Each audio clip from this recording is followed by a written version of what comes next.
Welcome back to Border Adventures, where we find ourselves a country mile behind Borussia Dortmund in the league. We've got 4 games left to play. They're 11 points clear. They have all but sealed the Bundesliga title, but we're not back for a league game today. No. We are here for a match against Dortmund in the semi-final of the German Cup, and we're going to hope that they are distracted by just needing one more point to secure the title, because today, if we could beat them, we would be going to a German Cup final.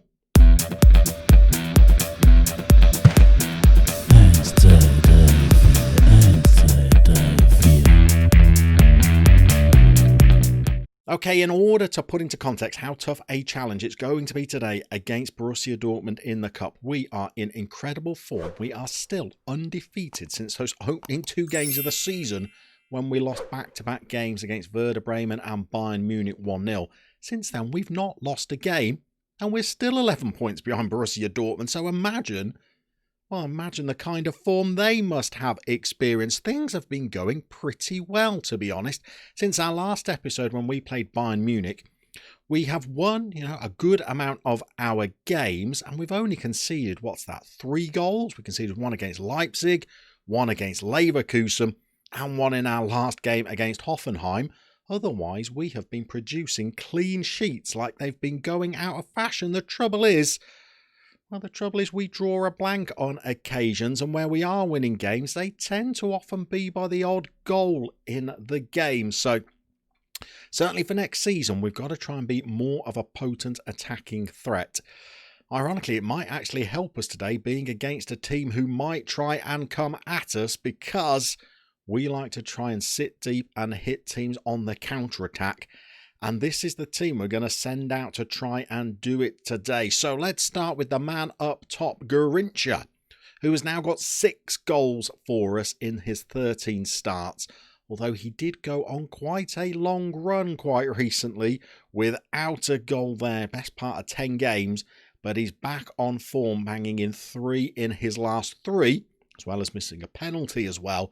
So hopefully he can be a thorn in the side of the Dortmund defenders as well. This guy is doing incredibly well. 7 goals, 13 starts, a 7.49 average rating in the league. So we're happy with him, as we are with Hernan Granoche. 11 goals for the season now, 7 assists for £19 million. Well, that's not a bad little bit of business either.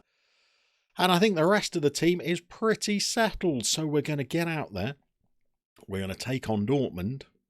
We are going to see if we can get to a second cup final in the last 2 years, a third cup final in the last 3 years, because we did back-to-back ones in Switzerland, didn't we? Okay, we are going to have to give them the team talk of all team talks. We are the underdogs. It suits us down to the ground. They could not care less. Assertively.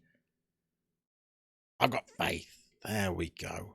I don't know why that fired up one of the midfielders when I was talking to the defenders, but fine, we'll go with it. And to our old friend Garrincha, well, we've got all the faith in the world.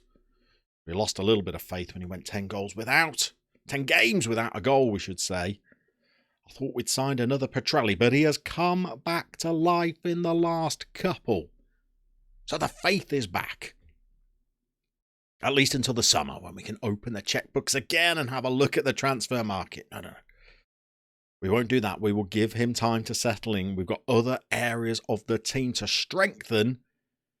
But that is for another day. So we are, 4-1 down against Dortmund. But this is the dullest first half that we have had in quite some time. We've got a highlight 5 minutes before the break. What can we do? We have got Rodrigo, Garrincha. I'm not sure we should be shooting on the touchline. He's giving it a go anyway. It's won us a corner. Garrincha's on the corners now. He's writing the theme tune. He's singing the theme tune. He's sent a cross in. Nothing doing. Okay, we've pulled it back at least on the shots, but well, that's not the most entertaining first half of football, is it? And I'm tempted to say that wasn't really good enough for us. We'll get them out there. We'll demand more. Straight from the off. What have they got? They've got an injury. We are now edging the shots. This is a tight little affair, isn't it? This is how we play. We are very Pulis-esque. A Graham Taylor team. Sit deep. Hit les. Bang it long. Oh, we're certainly not a team that's entertaining, are we? Goodness me, get creative, boys. Managing the way I do, I haven't checked out the rules. I don't know whether we're heading for extra time or a replay. I'd imagine extra time. Maybe penalties. See what happens. Hey, it's extra time and we have come back for the worst game of football that could possibly be served up for the YouTube cameras. Can you tell them for a second time that they're terrible? Let's try something different. Everybody dig deep. And let's also get some fresh legs on for extra time because we've got some pretty disappointing performances, including you. Let's live on the edge. Let's go Petrelli on. And who else is playing terribly? Rodrigo, but quite partial to him now. And Granoche, who's apprehensive. Has he got some terrible, terrible trait? No.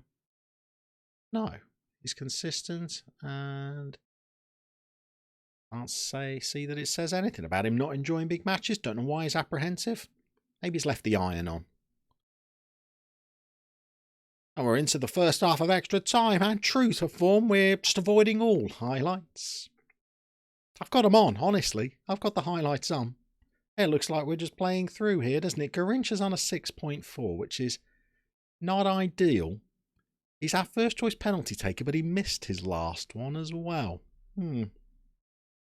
Feeling like we leave him on. That could come back to haunt us. Don't even know if we're going to penalties, by the way. Assuming that we are. Hang on. Let's not talk too fast. Free kick. In front of the yellow wall. Oh, hell's teeth. That's a kick in the chops in the 118th minute. Martin Odegaard. No, dear, no. And given that we've produced almost nothing during the game, well, I'm not entirely confident we're going to get back into this. Let's take off Muesli. Let's get Alan Prost on. 3 up front, 1 centre half. 1 centre half. Oh, goodness me, we can't do anything right here. 1 centre half. Garincha. Advanced forward. Petrelli. Poacher. Everybody else, go like the clappers. Buttons. Press more buttons. Oh, well, we came back with hopes. Hopes of reaching a German Cup final, and Martin Odegaard has curled home a free kick. I'm not sure you're blaming the goalie for that. It was quite a good effort. 10th for the season. Oh, we've got just 3 minutes to try and force a highlight better than anything else we've done during the rest of the game, and we haven't done it. And boys, that was an absolute wretched performance. Let's aggressively say you can train tomorrow. No day off for you. We were going to organise a nice little class trip for you, but you can absolutely forget that. And so, well, I'm afraid there's not an awful lot more to do this season. We have secured our Champions League place. Look at that. We're a good 8 points clear of Leverkusen. We were hoping for it to be a season well done with a Champions League qualification place and a German Cup final as well. But alas, it is not to be. So we're going to have to go away, play through pre-season, do a little bit of canny work in the transfer window. And when I tell you that the budget to spend is 45 million, that sounds, compared to Luzerne, compared to Toulon, compared to Shrewsbury, that sounds like we've got money to burn. But in Germany, it doesn't stretch that far. So we're going to have to work a little bit of magic in the transfer window, come back next season, come back stronger, and we're going to have to compete for a Bundesliga title and a Champions League run as well, and see if we can start threatening to put a little bit of silverware in the trophy cabinet at Stuttgart.